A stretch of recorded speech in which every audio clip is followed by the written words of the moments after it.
كريازي منزل تلاجة بريمير نو فروست 450 لتر ديجيتال بريمير نو فروست. تعالوا نشوف نتفرج عليها بشاشة ديجيتال موجودة اهي، شاشة ديجيتال.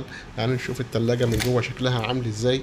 تلاجة 450 لتر، الفريزر بتاعها واسع، فيها اضاءة في الفريزر من جوه، لمبة الترا فايلت علشان خاطر البكتيريا على البلازما.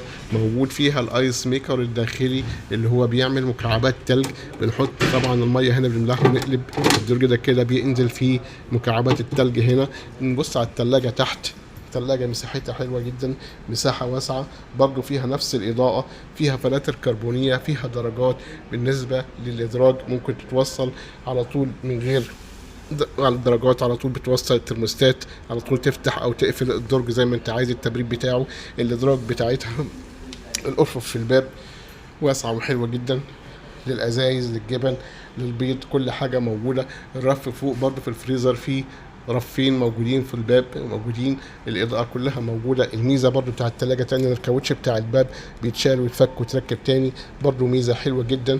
طبعا في هنا اللوك بتاع اللمبة بتاعتها موجودة، برضو شاشة ديجيتال، فلاتر كربونية بلازما، كلها نو فروست 450 لتر. في منها أحجام كتيرة موجودة كمان لغاية 690 لتر متاحة برضو بالنسبة لتلاجات البريمير اللي هي موجودة في التلاجات الكريازي الجديدة. البريمير حلوة جدا، مساحة واسعة، مساحة حلوة جدا، إمكانيات عالية زيها زي المستورد، وسعرها حلو جدا، نازل بسعر ممتاز جدا، سعر مغري جدا. برضو في بالنسبة للتقسيط ليها عروض تقسيط برضو على 6 شهور بدون فايد برضو، وعليها كاش باك.